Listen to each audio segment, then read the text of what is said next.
This is the exterior of a small church in Padua, Italy, constructed in the early 1300s. It's known under two names, generally, one of which is the Arena Chapel.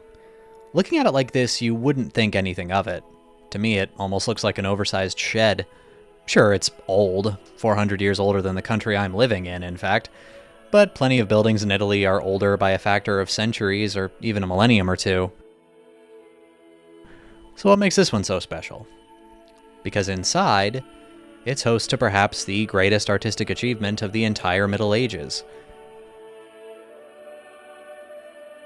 The cycle of fresco paintings which cover the interior walls and ceiling of the Arena Chapel were painted by Florentine artist Giotto di Bondone, usually referred to simply as Giotto.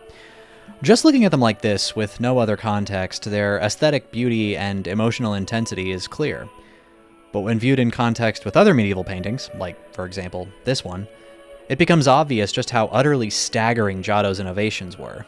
Even in a 14th century Padua recognized as being ahead of its time in painting, so much so that all of the city's still extant frescoes from that period have been collectively recognized as a UNESCO World Heritage Site since 2021, the Arena Chapel frescoes seem almost to belong to an art movement from centuries later.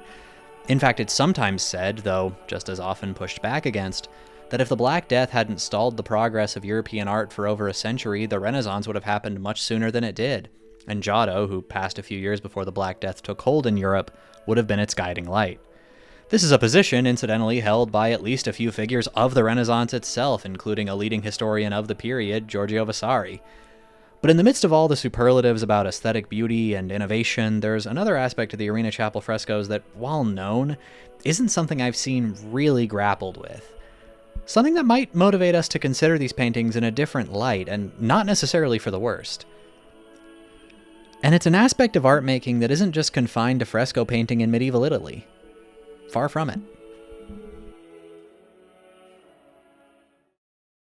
Like a lot of fighting game fans, I was both excited and, frankly, a little stunned when Fatal Fury City of the Wolves was announced. After all, the previous mainline-ish Fatal Fury game, Garou Mark of the Wolves, is almost as old as me, so like most people, I figured developer SNK would mostly concern themselves with new King of Fighters games for the foreseeable future. But I was happy to hear the news that they wouldn't. While I like KOF, I am absolutely atrocious at it. Garou, meanwhile, is a lot easier for me to wrap my head around, and is, as a result, one of my favorite classic fighters. I count myself among the small-ish group of people who slightly prefer it to Third Strike, actually. So yeah, I was excited. And the more I saw of the game, the more excited I got. And then, a week or so before launch, my excitement dipped, to put it lightly. Truthfully, the information that was responsible for that didn't come out of nowhere. If I had been paying attention, I could have found out about it a few years before. I had known that SNK had been beset by financial problems for decades. Just glancing at how much their output stalled by the start of the 2000s makes that abundantly clear. But I hadn't had much occasion to think much more about it. If I had, I would have found out that the reason for SNK beginning to release new games at a much faster clip this decade was because they had found the means to ease their money troubles.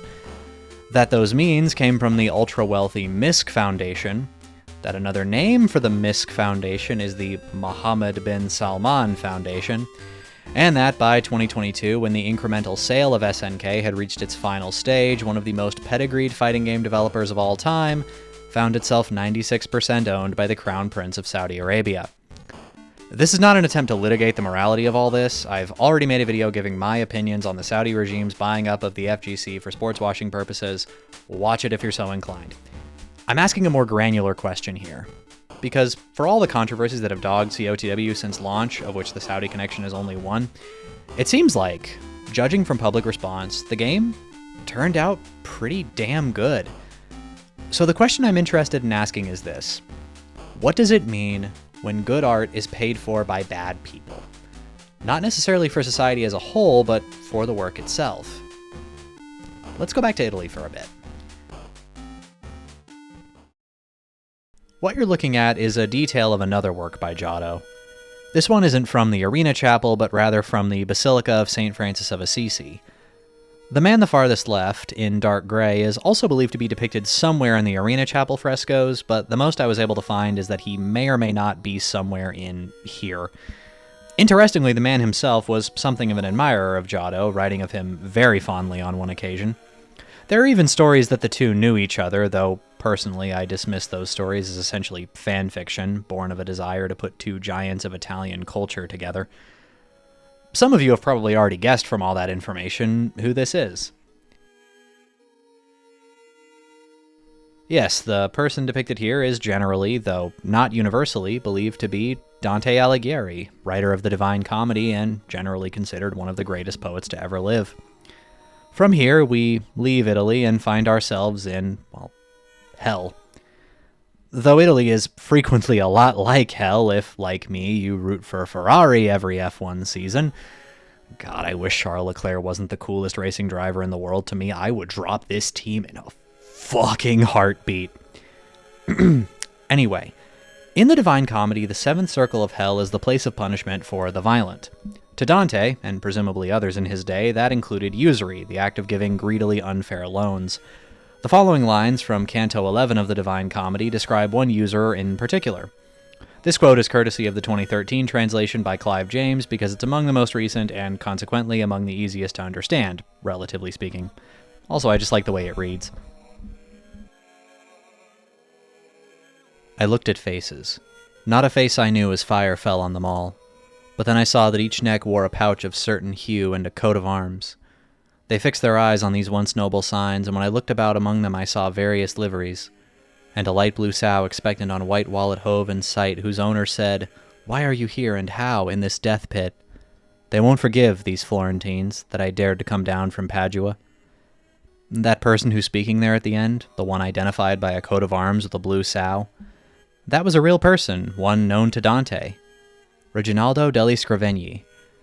He's known to us almost exclusively through his mention here, but his son, Enrico Scrovegni, is known to us in a different way. At the beginning of this video, I mentioned that the Arena Chapel is known by one other name. That name is the Scrovegni Chapel. It was commissioned by the son of a man known only to history for his literary damnation. A man who, by all appearances, continued the work that made his father so despised. The Scrovegni Chapel was not created for the public good. In fact, in its own day, it wasn't even open to the public at all. It was made so that a man, viewed by the moral standards of his day as evil on a cosmic scale, could curry favor with God. People have occasionally brought that up in broad strokes when referring to the Arena Chapel frescoes. Here's one example. But there's a question I haven't seen asked, mostly because it's essentially impossible to answer objectively. What must that have felt like for Giotto? To know that all the effort you're pouring forth into such beautiful depictions of the sacred is ultimately being dedicated to a cause that's unsacred. Though for the record, it wasn't just Giotto painting these frescoes. He had a team of likely about 40 or so assistants whose names, sadly, I don't believe are known to history. Truthfully, I don't know what went through his head or anyone else's who went to work in Padua. It's entirely possible that he didn't think about it much. The piety of medieval people is often exaggerated in pop history and the like. They often had much the same relationship to religion that many of us have, which is to say they didn't think about it much. Maybe he just saw painting as a job he was good at and painted the subjects he did because religious institutions were the ones hiring. After all, we know nothing about his character at all, with everything written about the kind of man he was in real life essentially being folklore written years after his death to build an image of him as the ideal artist in his life as much as in his work. Still, even if he did just see it as a job, doing that much physically taxing work, and yes, fresco painting is exhausting, Michelangelo can tell you all about it, for what we know must have taken hundreds of days for the benefit of a guy he knew didn't deserve it, that must have worn on him a little bit, even if Scrovegni paid well, which, as the medieval equivalent of a loan shark, would have been well within his means.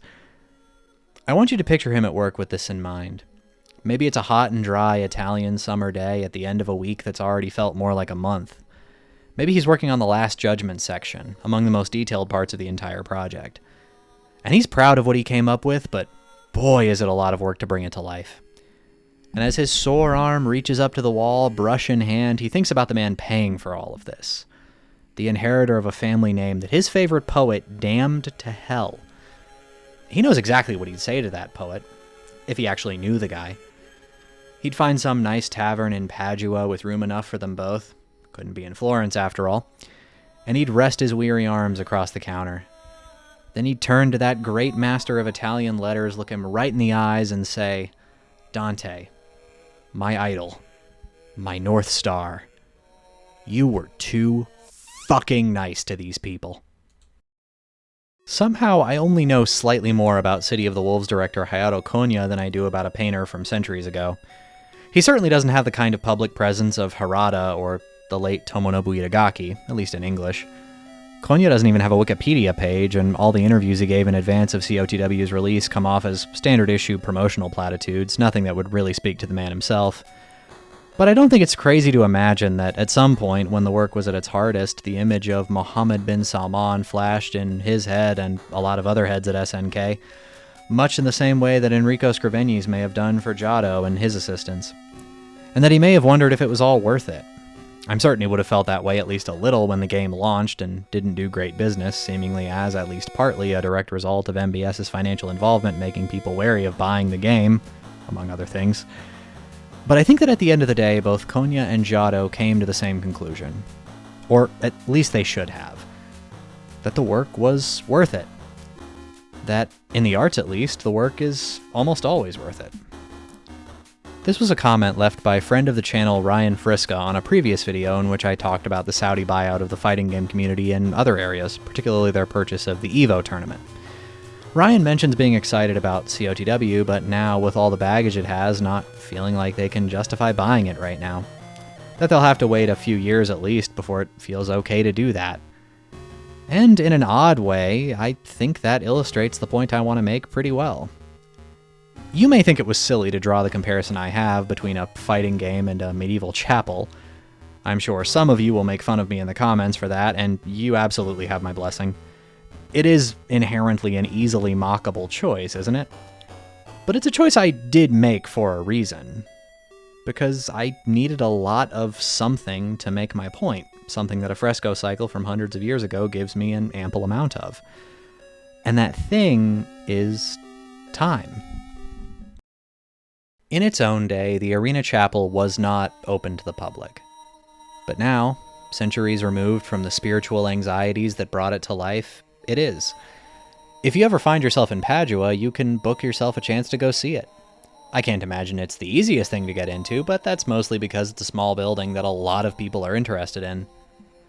Time has worn away at the greed and avarice that undergirded Giotto's masterpiece and left only the art itself. That's how it always goes. It's one of the foundational facts of art. That art outlives us, and in so doing outlives our shortcomings is one of the reasons we do it. One of the reasons I do it, personally. I have no idea if it's something that Giotto thought about or that Hayato Konya thinks about. But in doing good work, that's one of their rewards for however long their work survives. That one day the bullshit context in which the art was thrust upon the world will fall away, leaving only some damn good paintings or, such as the case may be, a damn good fighting game. I want to stress at this point, if I haven't already made it clear enough, that it's not my intention at all to make you feel bad if you ended up picking up COTW yourself. Like, I highly doubt MBS is sitting somewhere with a ledger going, this many people bought this game, so that means I can kill this many journalists. Of course not. You have not made the world appreciably worse by buying a video game. You may have even made it a little better by financially supporting a damn good game that seems to need it right now. Personally, my main reasons for not buying it yet are that I'm broke and I'm trying to focus on Virtua Fighter 5 right now. But for those of you who, for your own varied and understandable reasons, don't feel good about picking it up quite yet, I assure you that you won't have to exercise that restraint forever. There will come a day when this current, very unfortunate context goes away. Of course, that will happen first when the game becomes abandonware, which generally takes a couple decades or so. By that point, since nobody will be selling the game through official channels anymore, you can just pirate it without feeling bad about it. But I'd like to go a little farther in the future than that. Let's assume that COTW, in one way or another, ends up etching itself into game history. I'm not prepared to think in terms of the centuries that Giotto's paintings have lasted. Who knows what the world will even be like by then. But I'm prepared to go pretty far. Let's say a few more decades. 50 years. Nice round number. Picture a room a half a century from now with a TV in it, or something roughly analogous to what we would call a TV. By this point, the oldest video games are now a little over a century old, and maybe that's reflected in the way people talk about games. Maybe this isn't just someone's living room, but rather a room belonging to a local chapter of the, let's give it a fancy name, Interactive Art Historical Society. I know there are actually already organizations like that today, but for the sake of this story, I made one up. And this is a chapter made up of young people. In fact, it's located in a high school. Maybe by this point, video games are still the preferred choice of entertainment for young people, but maybe not. Come to think of it, I'm not actually sure of the answer to that question today. But it doesn't matter. These kids, for whatever reason, want to dive deep into the history of interactive art. So they make an agenda that each day they meet, they'll play a game from a different genre. And today is Fighting Game Day. Now, it just so happens that none of these kids have played a fighting game before. They know what they are, and they've probably seen one played a time or two, but they've never picked one up themselves. So they look for one to play. But they don't want to play any of the new ones, like Street Fighter 28 or whatever. This is a historical society. They should play the classics. So they track down a working copy of a game that, to them, is a relic. City of the Wolves. In all likelihood, they probably emulate it, don't they? None of them play very well, by our standard. They definitely don't end up at a pro level their first time playing. But as the controllers are passed around the room, and each kid takes their turn, they all come to realize something that all of us realize. That good art always makes you want to be better. And that fighting games do that in a uniquely literal way. A way that, for some people, is one of the best feelings you can have. Elsewhere, halfway across the world, the dust settles on the grave of Mohammed bin Salman. I won't assume how he's remembered in his own country. Maybe he's not remembered at all. Maybe he is remembered, but in the way that the Spanish remember Franco, in which case they'll have to build a barrier around MBS's grave to keep people from pissing on it. Either way, he's gone from this earth. Maybe some of his choices still affect people in his country somehow. If they do, it's probably for the worse. But one way or another, the world he occupied has moved on from him. He's a page or two in a history book that kids read in classes they don't pay attention to. As the day's business of the Interactive Art Historical Society concludes and those students are heading to their cars to get ready to head home, a few of them meet up in the hallway. And they start talking. They know they probably won't play City of the Wolves as part of the club again. The agenda for the rest of the year has already been set, after all. And not everyone in the club really liked COTW anyway. But this small group of kids decides that today will not be their last day with this game. They want to play more. They want to get better. For some of them, living in a world that will almost certainly be even more automated and frictionless than our world, it's the first time they felt that. And in that moment, the supremely talented people who made City of the Wolves will have done what every artist wants their art to do when they're gone. To reach across the vastness of time and space and move people. May all of us who make art be so lucky.